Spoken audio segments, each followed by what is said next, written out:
Hey there everyone. We're here today to look at something called a net force equation. And the net force equation is the equation that we use in dynamics to kind of describe how the object actually works. It's what we actually use to actually solve the problem. So let's take a look at what this is all about. So in a previous video, you probably remember if you've seen it, that we have a ball being held in the hand of a person. And we had discussed that there's two forces acting on this object, the ball. The first one, of course, is the hand that pushes upwards on the ball. And the second is that the earth is pulling downwards on the ball. So, when I write a net force equation, I guess maybe we should talk a little bit about some things we need to do. First of all, if we've drawn our free body diagram correctly, our net force equation is going to come directly from this free body diagram. And you'll notice in the case that we were looking at, we had an acceleration of 0. So we're going to choose a positive direction for this example. And also, one last thing to keep in mind is that we don't want to mix x direction forces with y direction forces. That's a big no-no. Sometimes this happens, but this is only after we make some substitutions. Now you'll notice, if I go back to our problem here, we only have an up and down forces. So that's kind of what we would call the y direction. So we don't have to worry about this problem of things being substituted in the x and y separately. So let's talk about how we start a net force equation. What I've just brought in here, this is a familiar equation. This is something called Newton's second law, where we have the total force, the net force, equals the mass times acceleration. So let's talk a little bit about how this actually works. Basically, we take a look in the y direction. So this is the y direction. And we write down the forces that are here. We have a force on the ball, and I'm going to abbreviate with a B and H here. It's a force on the ball due to the hand, and we also have a force on the ball due to the earth. This equals the mass times acceleration. Now notice over here what this little symbol here means is this is sigma, and sigma means to total. Or add up the forces. So basically, I want to add these two forces together. Hold on one second. Let's put the adding symbol in the middle here. Now, something to keep in mind is that forces are vectors, so therefore they do have direction. And I'm going to define a positive direction for our problem here to be in the upwards direction.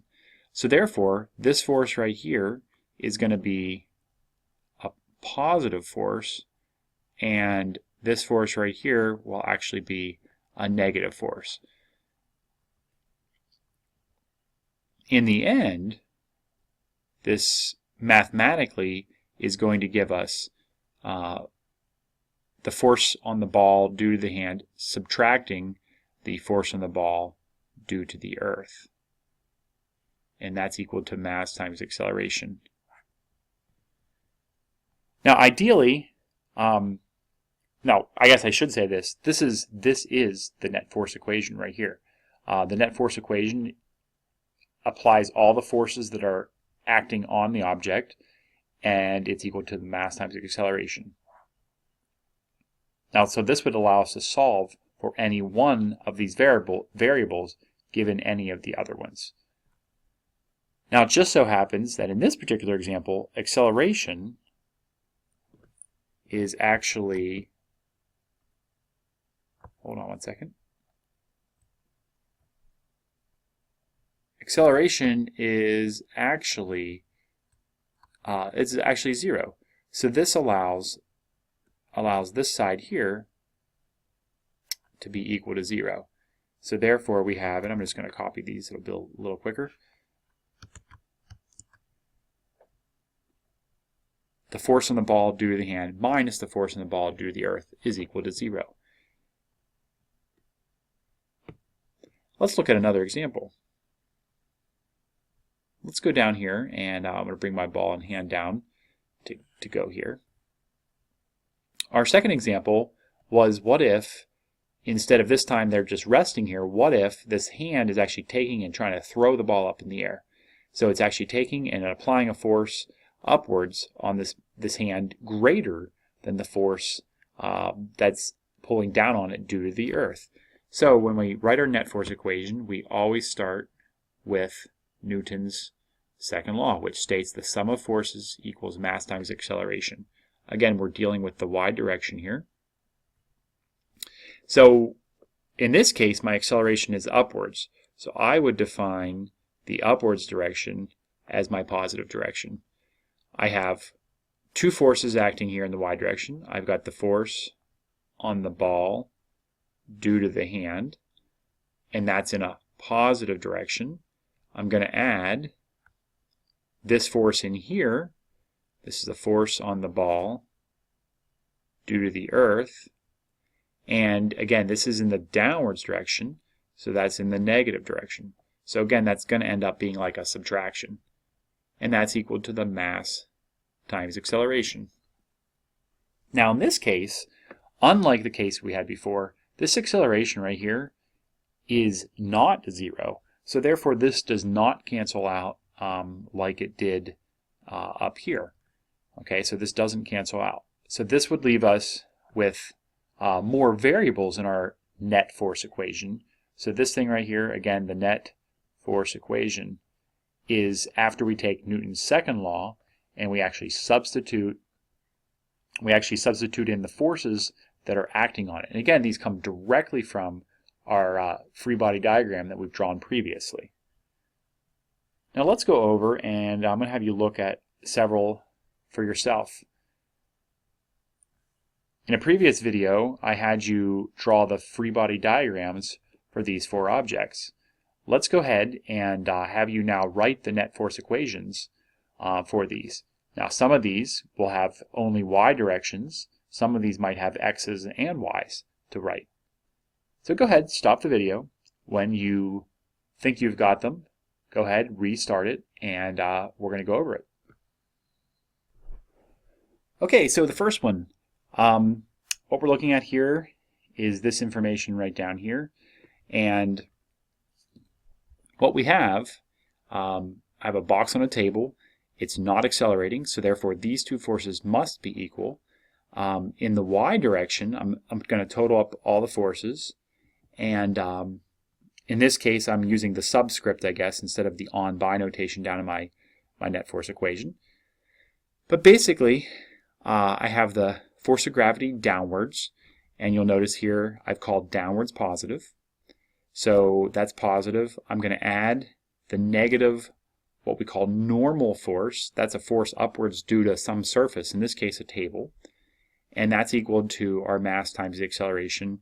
And again, in this case, the acceleration would be 0, so it actually would cancel out in the end. Our second example has forces in both the y direction, this is the upwards and downwards, and it also has this rightwards force. So we would have to write two net force equations, one net force equation with the y direction, the second net force equation for the x direction. So the same basic net force equation applies here to the y direction because it's the same two forces. It's not accelerating in the y direction, so therefore that would kind of apply here. In the x direction, we only have one force. It's pushing to the right, and that's the direction it's going to accelerate, so that's the positive direction. So we have this positive force. It's on the box due to the hand, and that's going to equal whatever this mass of this box is times its acceleration. In our third example, we have an object accelerating down, so I would call downwards positive. In the y direction, these are our only forces. We've got gravity downwards, that's positive. We're going to add the tension force, that's up, that's on the box due to the rope. And since that's upwards, that's negative. And our acceleration is positive, so therefore this would be where the force of gravity subtracting the force of tension equals mass times acceleration. Our last one, acceleration was up on this one, therefore I'm going to call up positive. The tension force, because up is positive, is going to be positive here. We're going to add the gravity force, which in this case is down, and that's going to be negative because up is positive. Our acceleration is up, so it's positive. And simplifying it out, we're going to get the force of tension, Ft, minus Fg, which is the force of gravity, equals mass times acceleration. So just to recap, in order to solve any kind of dynamics problems, there's two things that we have to do. The first of which is drawing our free body diagram. And again, a free body diagram is a way of isolating the object that we're concerned about, drawing the forces that act on it, and then that helps us analyze what forces are important when it comes to actually solving it. We want to always define a positive direction of some sort because these are all vectors, so therefore direction is important. And when we actually go to write our net force equation, the net force equation comes directly from our free body diagram. You simply look at the x direction, you look at the y direction, you keep these two directions separate. They should stay separate here when you actually do your net force equation. But again, you're pulling the forces directly from your free body diagram, substituting them in to your net force equation.